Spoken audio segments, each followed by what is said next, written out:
ndumiwe INYISHU media SAUDA na X-ray barahuye ni ngorane turafitana imigambi myinshi SAUDA ndashaka X-ray ndamubajije ikibazo kuje muri Wakalight TV habaye iki ambariye ngo umvise umuceri umvise imene yani pendeza nuraheza guteka kandi ureba atese yari mwana kubise umuceri hariya muri yani tubesha ama system wa muceri gute rero agumye ndumva mu kamera umotagure na hivi nimepika nije na game mashiga bitu ya SAUDA mugomba mubirabe muri no mwanya rero je sinzi imbere aba invite ndi mu gikoni SAUDA shaka babarire urubanza bagwabaye mu barire X-ray gwa byabaye uyaje taruzi imene ngo mvise umuceri je nuvise imene n'umuceri leo umekuwa wapi tumesha kula nyama za kuchomwa tugende ndaguhiyindi ngo ndaguhonde cameraman tugende cameraman ningo tugende sasa mimi kunyama cameraman twende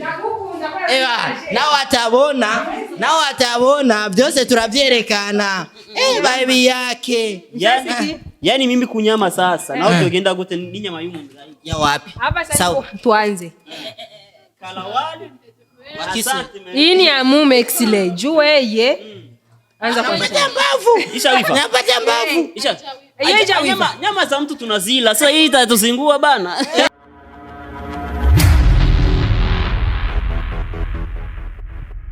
Yes bakunzi ba INYISHU media murakomeye meze fresh turi muri Wakalight TV mu bwami bwa Wakalight TV so bakunzi ba INYISHU media rero duwe nande na CEO wacu nawe nyene yaje gutera iki yaje gutera inkunga yaje gushigikira bahebiyake vipi uko be fresh man sasa mbona unaangalia juu yani kizire gushya mu baby wanje ulikuwa na ndevu yani uje na ngidi ndoto ngidi ko pale nyuma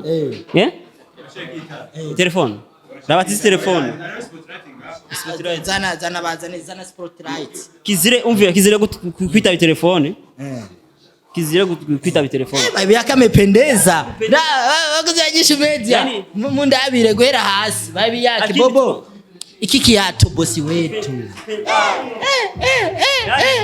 kupendeza ni kawaida yangu bana kawaida yangu yani cameraman angeenda pale John nionyeshe fresh kure cameraman acha ni muretu cameraman alikuwa anaondelea mwana w'umukobwa nazanye ega je ninje gusa amasamara alikuwa arabari ya kugira arabe kujya mwana mubona ni kizire bosi wetu amependeza asante sana ndugu yangu turi mu rutana wari wambaye agakabutura kageringa uya siji ijya ni hasa janje nusiko turi babiri ariko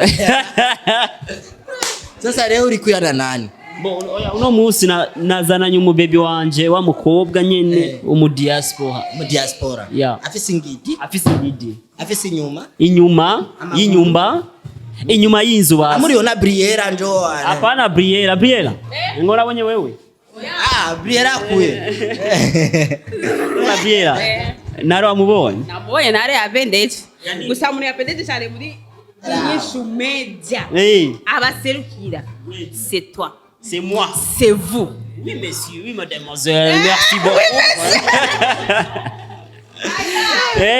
ora gereba ejeje none X-ray bam washitse ngaha anye muri bwami bwa Wakalight TV nagoma ndakubaza ikibazo kimwe ikibazo kivuga ati uru rubanza goba rugwiki uru rubanza je numvise gusa bambwira ati ngo twaguze impene twaguze umuceri nkatwebwe rero twumvise umuceri n'impene na bintu byo kubazagiza ngo none urubaza nyabaki nashise rero dutanga uwo muntu turi mu mpera y'umwaka urata SAUDA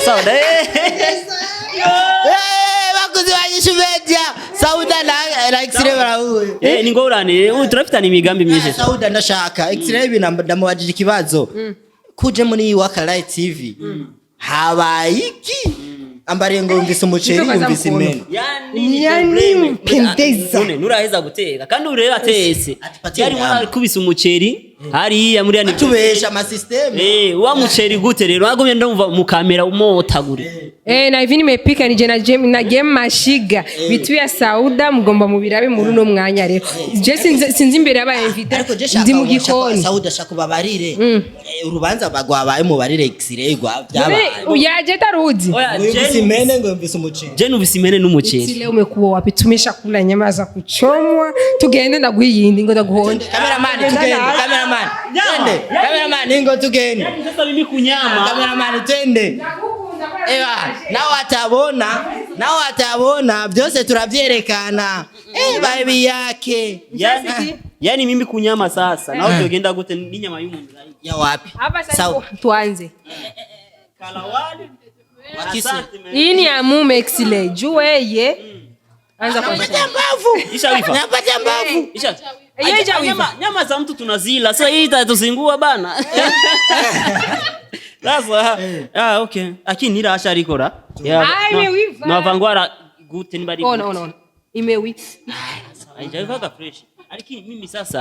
Lakini sasa mimi nyama napendaka nyama sana. Umvi sicho kitu. Napendaka nyama sana.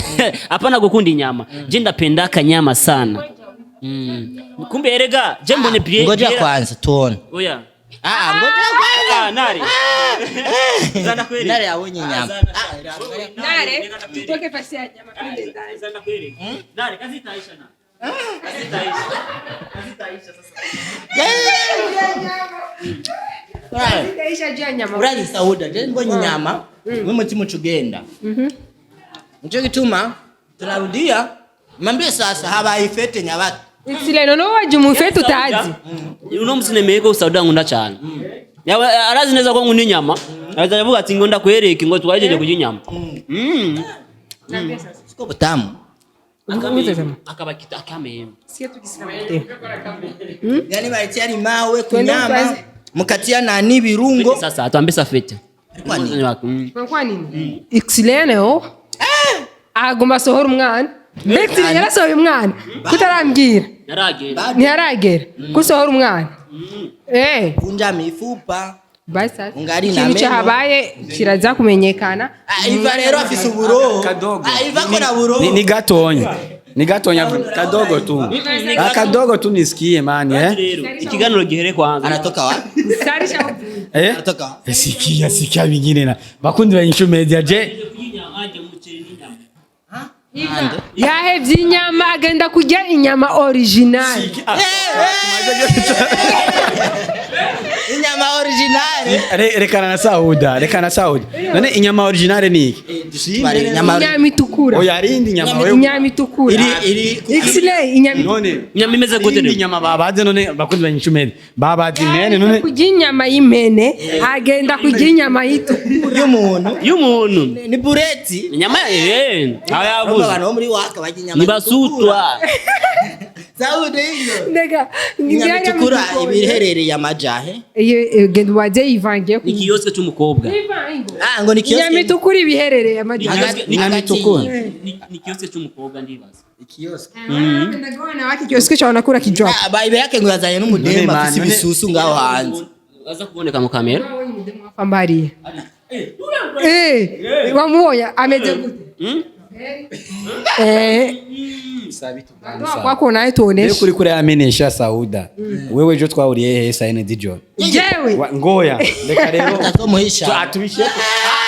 Murakimbia. Acha. Jambie. Ngahuriye wande. Ire vuga nivyo. Reka tubishe. Jambie. Rindira. SAUDA ni umukobwa wa mbere afise imana. Birumvikana SAUDA. Reka birumvikana. Nami kribiri ino birumvikana. SAUDA sema. Asitaki kusema ya uongo jina amenye. Ubufu. Satufanye hivi. Ababifa n'ababisangi. Sasa X. Ushasikia fete? Ifete ni nzuri. Abantu bo muri Wakalight barazwigisha nyurukundo. Bafise urukundo. Ya urukundo rwo mu nzu cyangwa urukundo rwo hanze. Lakini nasikia SAUDA walimuona fasi. Simwambia kesi. Sasa bosi. Unakula mfupa bosi. Mani mimi mwenyewe ni mifupa. Sasa unakula mfupa para ukure minofu. Leta kwanza. Ni kama mimi. Leta kwanza tuone. Jago katie. Byo najua wewe ulinari. Leta tuone. Lakini bosi akuragi mifupa. Hizo mifupa kakitwa kama mimi. Akamimi. Leta sana ivunje basi. Acha nikuvunjie. Shajipaka mashombo. Yaani shombo sio tatizo, shombo inakoshwa, yumva uje ko Bosi wangu. Akondi bobo zinya kamera. kamera bale. Ndumiwe.